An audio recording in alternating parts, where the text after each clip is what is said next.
For KBRFradio.com News, I'm News Director Derek Sidian, and this is the weekly news recap, brought to you by Fergus Falls Monument, online at foreverstonmemorial.com, memorials that matter. The Otter Tail County Board of Commissioners has directed staff to pursue the creation of a subordinate service district to ensure emergency medical services continue in the Pelican Rapids area.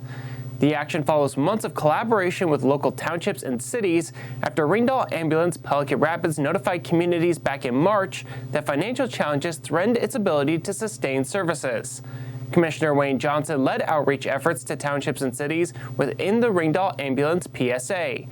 Those conversations made it clear that communities prefer the SSD model under Minnesota Chapter 375B. Under this structure, the county would apply for a PSA license, contract with an EMS provider through a request for proposals, and set property taxes or parcel fees to fund the service. Commissioner Johnson commented, quote, "The communities I represent made one thing very clear. Emergency medical services are not optional. When someone calls 911, help has to come. I'm grateful for the partnership we've built with our townships and cities, and I'm committed to making sure the Pelican Rapids area has the reliable EMS coverage it deserves," end quote. On June 11th, county leaders met with Ringdahl Ambulance representatives Ken Krupich and Adam Parker. Ringdahl Ambulance expressed a desire to continue serving the area, but confirmed that financial constraints prevent it from renewing its PSA license, which expires in March of 2027. Staff will now move forward with the steps required to establish the SSD, including the formal application process and engagement with the Office of EMS.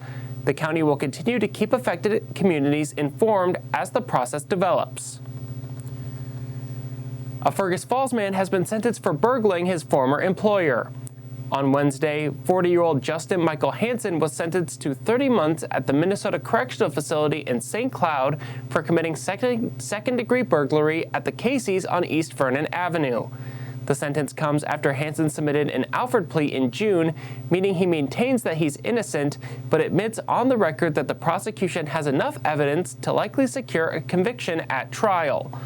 Prosecutors say Hansen and two others, Jennifer Loomer and the late Ryan McGuire, broke into the Casey's in December of 2024 and stole $5,000 in cash and over 30 cartons of cigarettes. Hansen and Loomer were former employees of Casey's who had been terminated prior to the incident. A kid riding a bike was hit by a car in rural Otter Tail Sunday afternoon. The Otter Tail County Sheriff's Office says deputies responded to the crash off County Highway 1 southwest of the city of Otter Tail at around 4 o'clock. Deputies determined that 18-year-old Ashton Wolf of Lakeville was pulling out of the driveway in her Jeep when she struck an 11-year-old girl on her bike. The girl was hit as she was passing in front of the driveway and was followed by her mother on a separate bicycle. Officials say the girl was wearing a helmet and only suffered apparent abrasions and soreness.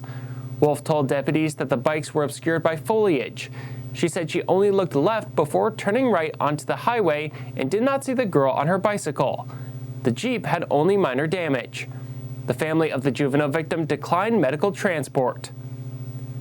The Otter Tail County Historical Society is sponsoring an exterior tour of the Fergus Falls State Hospital on Friday, July 10th at 7 o'clock. As access to the interior is closed, the tour, led by retired Historical Society Executive Director Chris Schulke, will explore the hospital's history while walking around the unique, awe-inspiring exterior.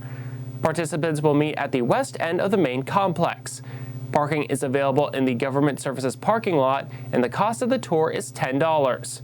For more information, visit the Otter Tail County Historical Society website. Heading into the 4th of July weekend, crews working on the Highway 210 I-94 interchange reconstruction project remain on track for completion by November. Emma Olson, MnDOT Public Affairs Coordinator for District 4, says crews are getting closer to paving on Highway 210. So on the west side of the bridge, they are, still finishing up kind of getting the grading done. That's, again, it's a lot of dirt work. And so the rain, of course, impacts that, how that compaction is going and all of those things. And so that's going to affect when that paving is going to happen. More than likely, we're probably going to see that as early as the week of July 13th. Olson says that the week of July 13th will also be when head-to-head traffic on I-94 is going to switch over to the other side, and crews will set the beams over the eastbound lane, with the hope that the bridge deck will be poured toward the end of July. Crews will not be working today and will be back to work on Monday. Olson reminds drivers that even though crews are not present, you must remain cautious when going through a work zone. News updates on the Highway 210 I-94 interchange reconstruction project are powered by Falls Laundromat and Vector Windows. For KBRFradio.com News, I'm Derek Sidian. Tune in at 5 o'clock every Friday afternoon on KBRFradio.com or the Fergus Now app to stay up to date with local news. Find more stories on KBRFradio.com. Sign up for email news sent right to your inbox, delivered by Cooper's Office Supply.